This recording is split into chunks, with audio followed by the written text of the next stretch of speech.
السلام عليكم ورحمة الله وبركاته. كلنتي وعن وناكسن داوديال waxaad ku soo dhawaataan barnaamijka Aroori Baxsan waana subaxnimo Arbaca ah taariikhduna ay ku beegan tahay 8 bisha Maarso sanadka 2023 barnaamijka Aroori Baxsan intuu hawada ku jira hadii uu Rabbi raali ka noqdo waxa kula socodsiin doona anigoo ah Nimco Cusguro waxyaabaha aad saaka ka dheehan doonto barnaamijka Aroori Baxsan waxa kamid ah hogaamiyaha xisbiga mucaaradka ee dalkani Kenya Raila Odinga oo shalay loo diiday in uu galo xarunta ama waaxda dambi baarista ee DCI-da ee dalkani Kenya kadib markii uu iska xaadiriyay xarunta waaxda dambi baarista ee dalkani Kenya wasiirkii hore arrimaha gudaha ee dalkani Kenya Dr. Fred Matiang'i kaasi oo sidoo kaleba soo jeediyay eedeyn ah in gurigiisii la jabsaday bishii aynu ka soo gudubnay 8 sidoo kalena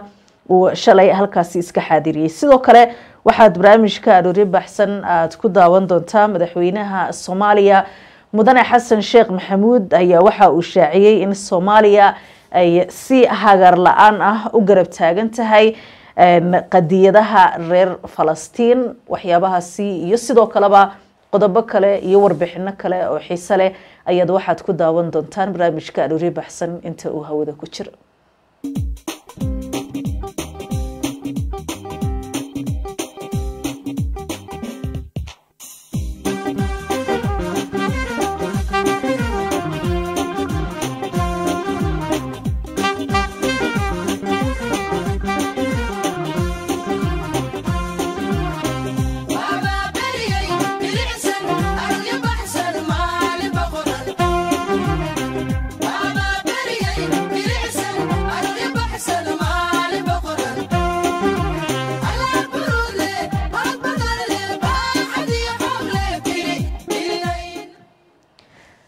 isku soo noqod wanaagsan qaybihii hore barnaamijka aynu haatan daahfuranaynaa hay'adda cunnada iyo sidoo kaleba beeraha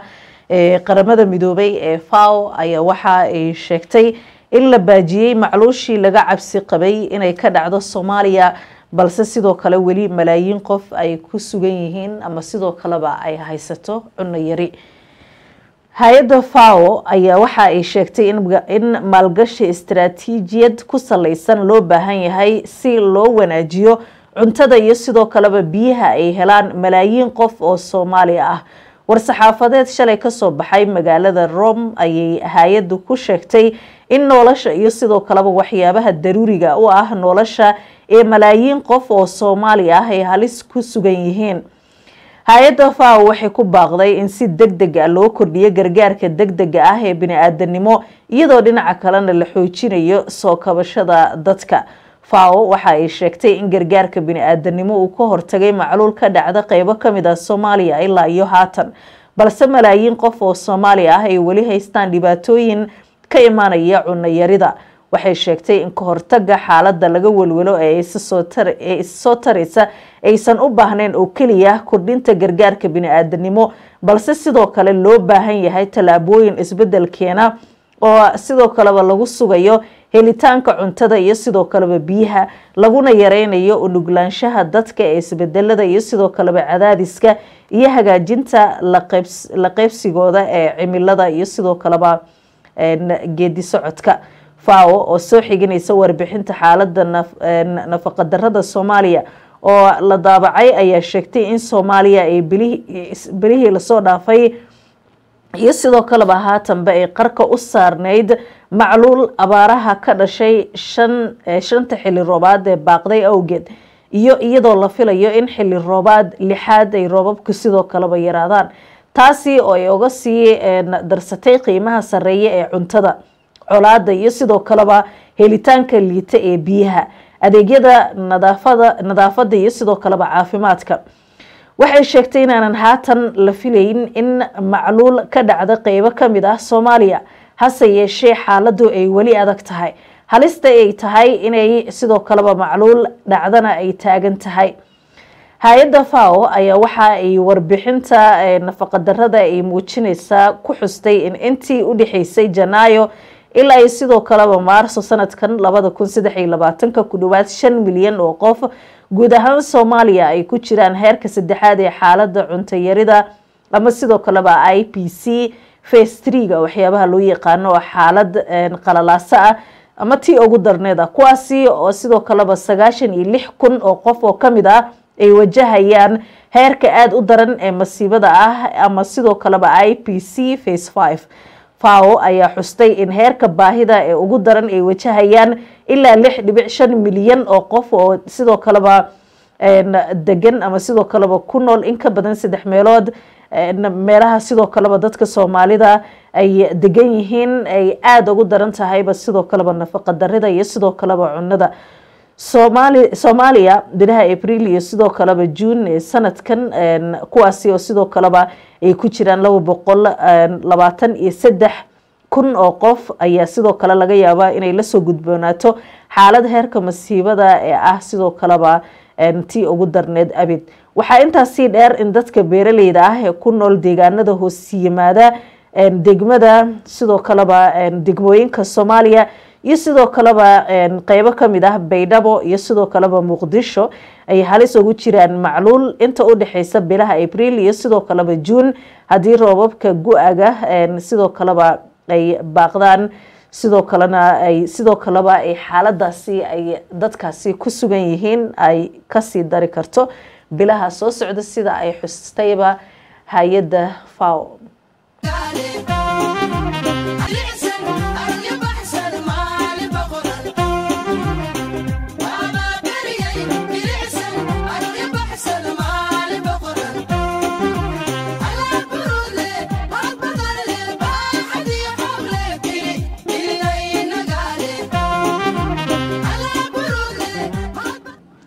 barnaamijka aroori baxsan ee Shakaal TV ayaad weli si toos ah u daawanaysaa haatanna magaalada Hargeysa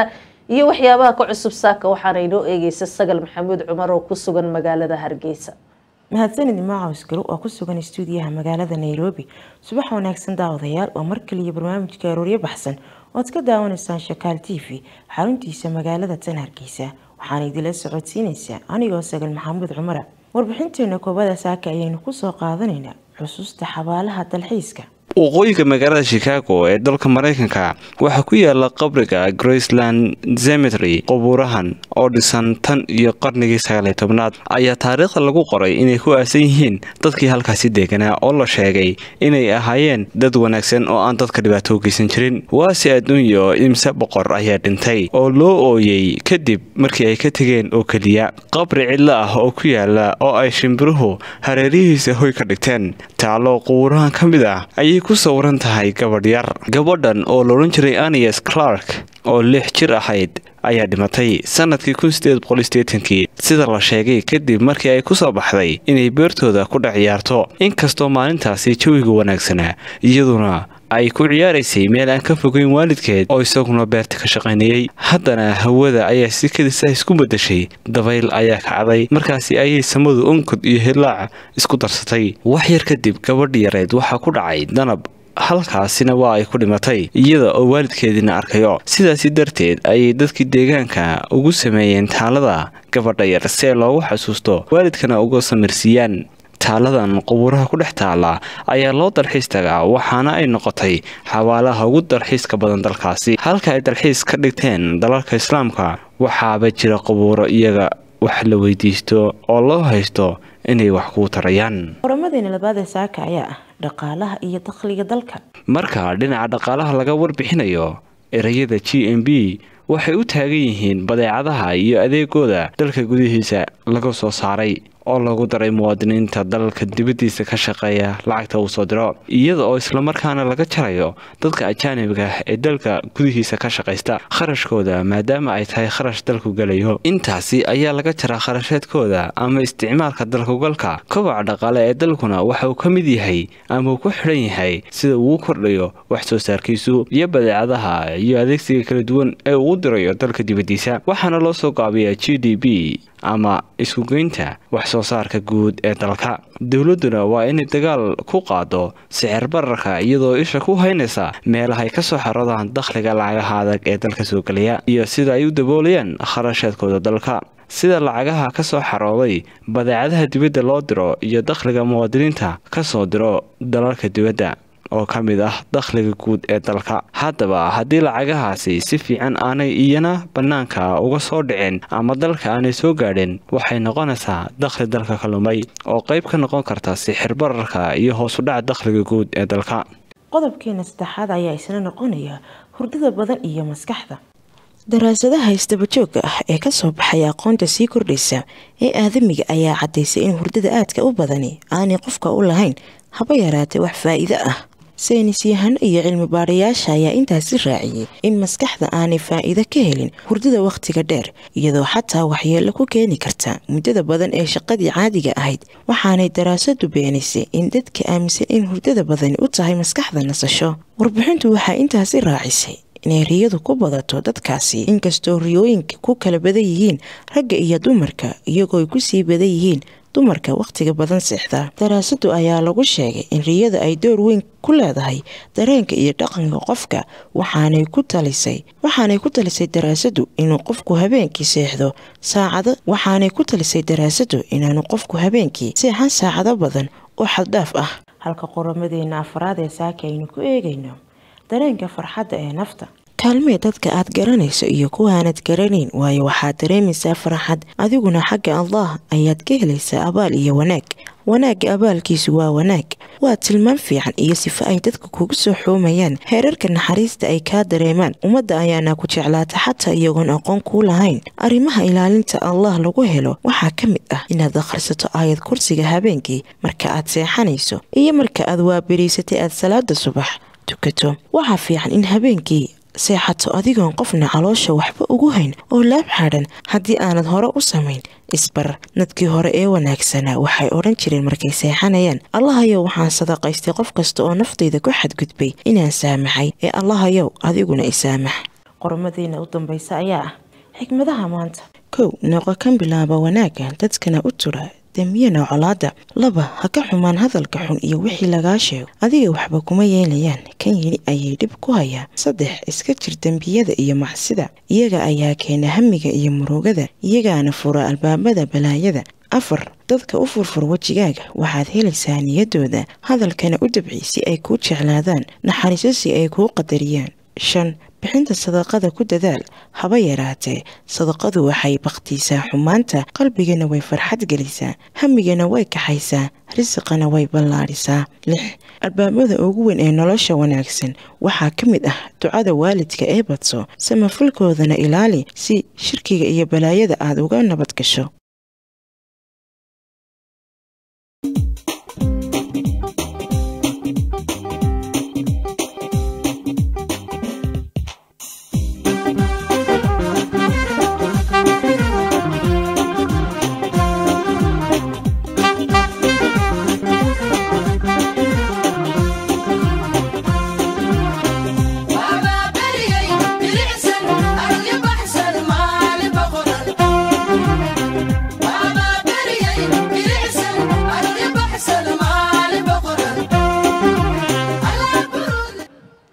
barnaamijka aroori baxsan ee Shakaal TV ayaad weli si toos ah u daawanaysaa. haatanna magaalada Jigjiga iyo warbixin ku saabsan waa sidee cabitaanka shaaha iyo sidoo kaleba isticmaalka shaaha ee magaalada Jigjiga. waxaana warbixintan inoo eegaysa Mas'uul Cabdulqaadir oo ku sugan magaalada Jigjiga. nin hore yidhi web markaan ka siiyaan indhuhu wahab ka duulaaye, mana wareero mana waasho, naxariisna waan kala wareegnaayey. shacabka deegaanka waxay badi ka cabtaan shaqo la'aan, iyagoo sheega caqabado badan oo la xidhiidha shaqo la'aanta. Jigjiga waxay xudun u tahay caasimadda deegaanka, waxaana ka dhex jira ganacsiyo kala duwan. dhinaca cabista shaaha waa mid soo jireen waa Soomaalida, iyadoo ay jiraan oraahyo ku saabsan shaaha sida ragna waa shaah, dumarna waa sheeko. wiil dhalinyaro ah oo hal abuuray meheraddan shaaha waqtiga casarka oo ah waqtiga ay Soomaalida ugu cabista badan tahay shaaha, ayaa meheraddan waxaa soo buuxdhaafiya dhalinyarada iyo odayaal dhaqameedka, iyagoo halkaas isku xaal waraysta. bismillaahir rahmaanir rahiim. horta walaal waan soo dhaweynayaa Shakaal TV, aad baan idin soo dhaweynayaa. shaqadan walaal bari horaan bilaabay, 4 sano ka hor baan bilaabay. imikana waa sidii baan u shaqeeyaa. marka walaal waxaan lahaa dhalinyarada waxaan dhihi lahaa fadhigaas ka kaco shaqaysta. shaqo si fiican baan u shaqeynaa saaxiib, bishiina dee lacag fiican baan soo gashaa alxamdulillaah rabbil caalamiin. waa dee shaahana waa shaahi ninkoo kale oo halkaa ma ka soo koobiyeeyo halkii ma ku kariya sidii baan u kariyaa iyo lafteeda qaar baa ku dhahaya waraa ma halkanaad gabdhaha ku arkaya seedniyo maadan xishoonayn markaas markaasuu dhaha anu adeer waa shaqadeedan wadanaya baan ku dhahaa gabadha haddayna saa igu jeclaanin shaqo dambe kameliyi baan ku dhahay markaas waa saas walaalo waa ku shaqeeya wallahi alxamdulilah rabbil caalamiin dhalinyarada qaar baa ku caay maalinkaan bilaabaya wiilhaan madaarnay wuxuu yidhi horey maad waalantay bakeerigan iyo iskaga tag buu yidhi markaas wiilayar shaqadu kala weydiisay buu yidhi markaa waxaa ku dhahay adeer iska halkaas ka wadayaa ninkii nafsigii intoos keenay buu yidhi maalinkii arrin baa shaqeeyeen iyo ciidii baa la gaadhay kaa lacagsi wallaahi tirada ka shaqeysa saaxiib ilaa 5 baan kaga shaqeynaa wada raguna 5 baan kaga shaqeynaa saaxiib alxamdulilah rabbil caalamiin kan ka jeceliin saaxiib komishinada kareeyay halkan inoogu yimaadaan mid kale kan anagu 3 jeer baan karinaade marka biyo halkaas ku baylanaynaa way kala go'ayaan haddana dib baan laba karinaynaa waan isku celinaynaa 3 jeer baan karinaynaa wasaas walaal saas kaga rugayo kan waa ku shiilan oo karinoon ka gaar karino ma garanaysaa 3 jeer baan karinaa shaqo ka helayo oo shaqaysanaa saaxiib dhalinyaro saas ku duwan baan hooda shaqaysato alxamdulilah rabbil caalamiin saas baan la saaxiib insha Allah war ma jiraan kula wax bila amal yiraahdo inuu de qofku ma garanaysaa laakiin wax bila amal yiraahdo habeeraatay ma jirto walaal shaqo way taala deegaankeena ka buuxda shaqo 100% wallahi de inaad adigu haadan karti lahayn mooyaane hadaad shaqaystaad waa shaqaysan karaysaa walaal meel walba ka shaqaysan karaysaa alxamdulilah rabbil caalamiin halkan annagu kolkii hore ma garanaysaa ismaan aan lahayn waxa jira shaqalaan baahsan baa jirta dhalinyarada ku dhaysa laakiin wax shaqo la'aan liidahdo habeeraatay ma jirto waa nin iyo fikradiisa iyo sidoo qofku maaragtay halku isdhigow wasawla macna Allah waa ma tirin karo wallahi sax aad u badan yihiin hay tiro kuma sheegi karaba waa ka sax qabilood ma garanaysaa waa si karinayno bas kolkii dambe alxamdulilah macna waa la qabsaday imika anagu baa daalo saaru wadna baan daalayna lama kala garan karayo صاحب وقسمين كره دقالada ku sameyn kara wallahi alxamdulilah rabbil caalamiin daqalada ku sameyn kara saaxib waka ma sha Allah saaxib daqala aad baan ku sameyn kara qof maalintii yaraan isticmaal lisaan saddex kun ku soo baxay alxamdulilah rabbil caalamiin meel laga xafiis dawladda laga qaato meel kan laga qaato sax asawla xogaa yar buu baahan ma si badna wax yar buu baahan yahay ku takuna doo haysto aad ku bilaaban kara marka lacag fiican uu ka dhashan kara kulka dambe waxaas waa sameyn kara waka saaxib marka meelaha marayo dadka waa ninba wax ugu yaadhi qaar baa ku dhigay magaari baad wadaa transma xagaas ku aragnimiyo way baan ku dhigay saaxiib meel kale aad aragtay gaarimadan arag warka saaxiib ninba meel ku fuqi oo xagee joogta kan iyo ku aragnay badana in walba wax is weydiinaya waa saaxiib مسؤول عبد القادر شكال TV جيجيغا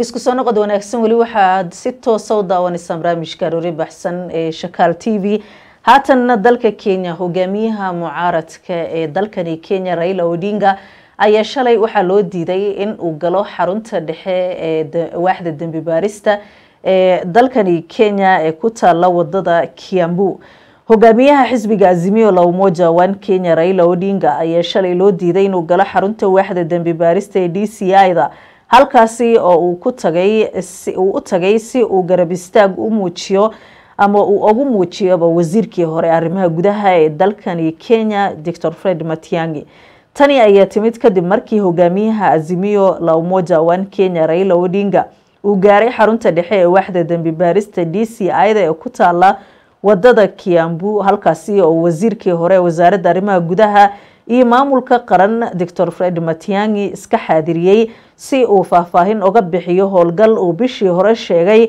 in ciidamada ammaanka ay ka fuliyeen hoygiisa xaafadda Karen ee magaalada tani Nairobi inkastoo dhammaan hay'adaha amniga ay beeniyeen inuu howlgalkaasi dhacay Matiang'i ayaa waxa uu helinayay xildhibaano iyo sidoo kaleba qareeno ay tiradoodu tahay 12 oo uu ka mid yahay Danstan Omari oo matalaya iyo wasiirkii hore ee gaashaandhigga Eugene Wamalwa daqiiqado yar kadib markii uu hogaamiyaha xisbiga Azimio la Umoja One Kenya Raila Odinga imid xarunta dambi baarista ee DCI-da ayaa waxa ay kooxda qareenada ku wargeliyeen in Dr. Matiang'i sidoo kaleba uu haatan helayba fursad ah in uu gurigiisa uu ku laabto kadibna booliska uu sidoo kaleba soo saari doono xukunkiisa iyo waxyaabahaasi uu tabanaya in ay run tahay kadibna haddii la ogaado arrinkaasi in ay been tahay loo taxaabi doono xabsiga.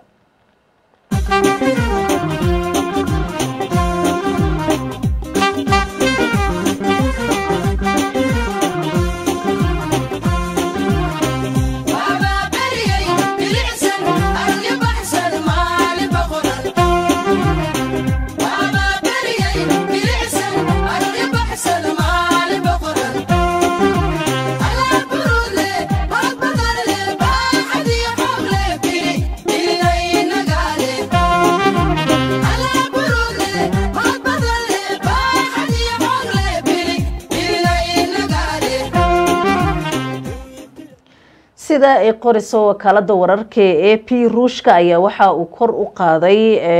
galaangalkiisa Afrika si uu sidoo kaleba uu taageero uga helo danjiraha Ruushka u fadhiya dalkaasi sidoo kaleba Malawi. hagaag Ruushka ayaa waxa uu kor u qaaday galaangalkiisa Afrika si uu u taageero ama taageero uga helo danjiraha Ruushka u fadhiya dalka Malawi ayaa waxa uu sheegayba in Ruushka haatanba uu raadinayo sidii uu ku gali lahaa Afrika. hagaag waxa uu sidoo kale waa danjiraha Ruushka u fadhiya dalka Malawi ayaa waxa uu sheegay inuu rajaynayo in hogaamiyaasha Afrika ay ku baaqaan in la soo afjaro cunaqabateynta caalamiga ah ee ka dhanka ah Ruushka xilli la filayo in ay sidoo kaleba qabsoonto shirka u dhaxeeya Afrika iyo Ruushka. Nikolai ayaa waxa ay sidoo kaleba faaladan bixiyay xilli uu Ruushka ugu deeqay dalka Malawi ilaa 20,000 oo tan oo ah agabka bacriminta beeraha. dadka faaleeya siyaasadda ayaa iyaguna sidoo kale u arkaa in talaabadani uu Ruushka qaaday uu uga dan leeyahay inuu sidoo kaleba ku kasbado taageerada diblomaasiyadeed ee dalalka Afrika si uu taageero uga helo dalalka dagaalka aan weerarada Ukraine. taageeradan bacriminta beeraha ayaa noqonaysa oo kaliya 3% baahida guud ee dalkaasi sidoo kaleba uga baahan dhinaca agabka bacriminta beeraha taasoo gaaraysa ilaa 600,000 oo tan. wasiirka beeraha ee Malawi ayaa sheegay in talaabadani ay wax weyn ka tarayso wax soo saarka beeraha ee dalkaasi taasi oo sidoo kaleba fursad u siinaysa inay quudiyaan ilaa 400,000 oo qoys. sidoo kaleba taageeradan ayaa qayb ka ah heshiiskii ay sidoo kaleba ka odayeenaysay qaramada midoobay ee dib loogu furay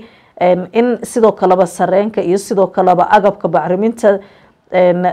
dibadda looga dhoofiyo dekadaha ku yaala badda madow. AP ayaa kasoo xigatay sidoo kaleba danjiraha inuu filayo in hogaamiyaasha Afrika ay ku cadaadin doonto in meesha laga saaro cunaqabateynta saaran Moscow marka uu qabsoomo shirka u dhaxeeya Ruushka iyo Afrika kaasi oo la filayo inuu dhaco bisha July ee soo socota isla sanadkani. danjiraha ayaa sheegay in Ruushku Afrika ugu deeqay ilaa 160,000 oo tan oo ah agabka bacriminta beeraha.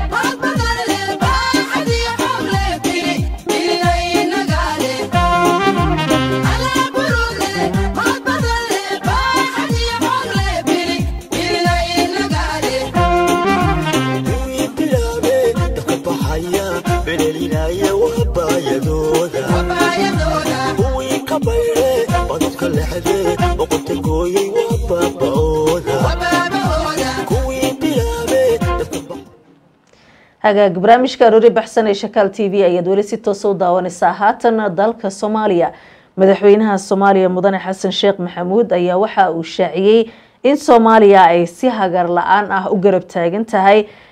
qadiyada sidoo kaleba reer Falastiin.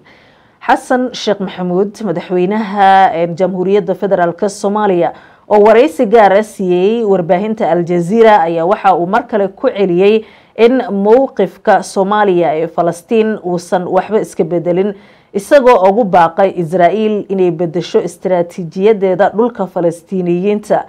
mowqifkeena markasta waa cad yahay sidoo kalena qadiyada Falastiin kama tanaasuleyna sabab kasta oo imaata xaaladda hadda jirta waa mid aan la aqbali karin ayuu yiri madaxweyne Xasan Sheekh Maxamuud hadalka madaxweynaha Soomaaliya ayaa ku soo aadayay xilli ay warbaahinta qaarkood ay sidoo kale warinayso in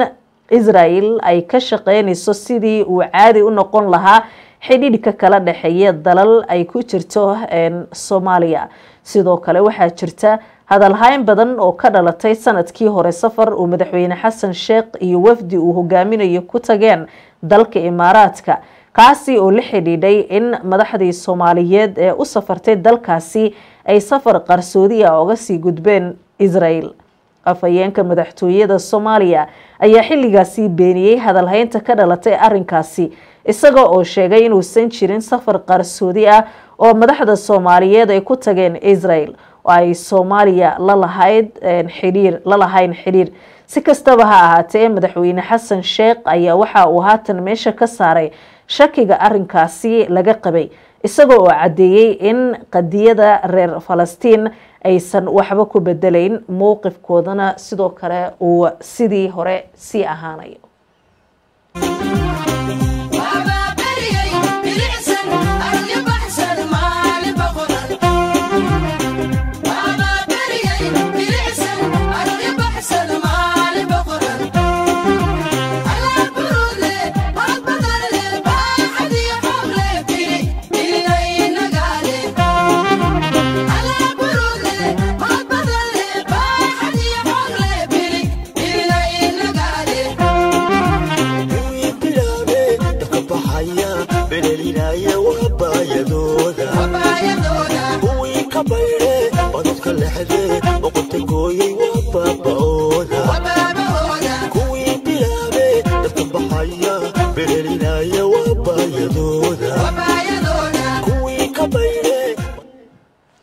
gabagabadii barnaamijka aynu soo gaarnay shilkii ugu xumaa ee hubka nuclear-ka oo weli aynan ka heshin Mareykanka iyo sidoo kaleba dalka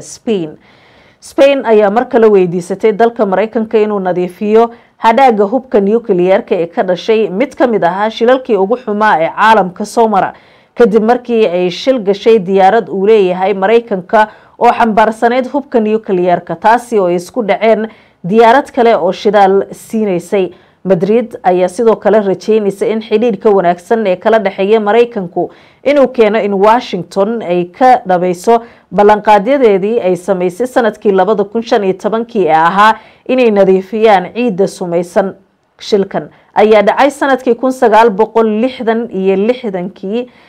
sidii xilligaasi oo diyaarad nooca B-52 ah oo xambaarsanayd 4 madax oo hubka nuclear-ka ah oo ay isku dhaceen diyaaradii shidaalka siinaysay ay sababtay in hubkii ay xambaarsaneed uu ku soo dhaco tuulada Palomares ee ku taala dhinaca koonfureed ee dalka Spain madaxda sidoo kale hubka nuclear-ka oo aan sidoo kale qarxin ayaa ku soo dhacay dhulka hase ahaatee laba ka mid ah ayaa sii dayay maadada plutonium taasi oo sumaysay abarahde dhul cabirkiisu gaaraya ilaa 2 kilomitir oo isku wareega Mareykanka ayaa xilligaasi u soo diray deegaanka uu shilku ka dhacay ilaa 1600 oo kamid ah ciidamada cirka Mareykanka si ay u nadiifiyaan hase ahaatee waxaa la bixiyay qalab aad u kooban oo isaga celin karaan shucaaca qaar kamid ah ciidankaasi ayaa mar dambe geeriyooday intii ciidankaasi ay howlgalka nadiifinta ah ay wadeen waxay goobtaasi sidoo kale ka qaadeen sidoo kale ciid wasaqaysneed oo gaadhaysay ilaa 1400 oo tan waxaana la geeyay goob ku taala gobolka South Carolina ee dalka Mareykanka xilligaasi waxay ahayd xilliyadii uu meesha ugu sarreysay marayay dagaalkii qabooba xaaladuna waxay ahayd mid xasaasi ah Washington waxay xilligaasi go'aansatay inay si degdeg ah meesha uga saarto nooc kasta oo cadeymo ah oo muujinaya shilkaasi hubka nuclear-ka oo ahaa kii ugu weynaa taariikhda ee ku saabsan hubka nuclear-ka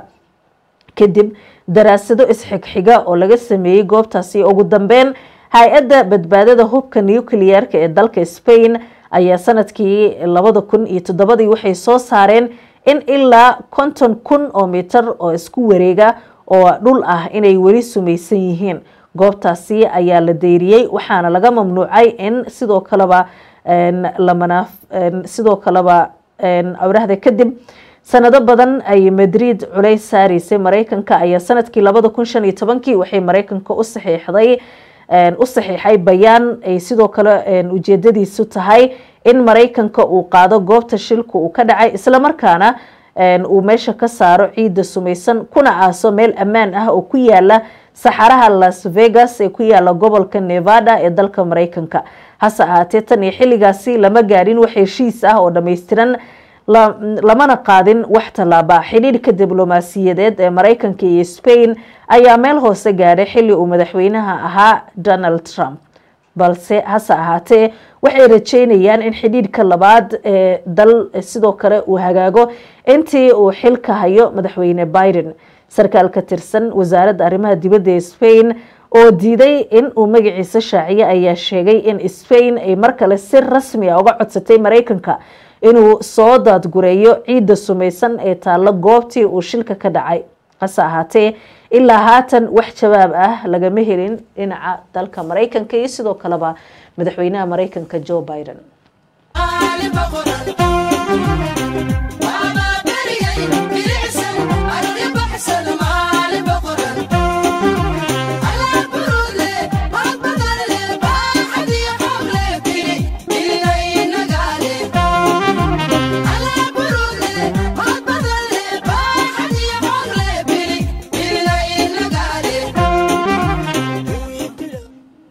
hagaagintaasina waxaan kusoo afmeerayaa barnaamijkii aroori baxsan oo si toos ah uga daawanaysiin Shakaal TV. barnaamijka waxaa idin la socodsiinaya anigoo ah Nimco Cusgurow. dhammaan intiigala qayb qaadatay ayaan u mahad celinayaa. tani kulantideena dambe anagoo isku duuban waxaan idinkaga tegaynaa sidaas iyo fi amaanillah. asalaamu calaykum waraxmatullaahi wabarakaatuh.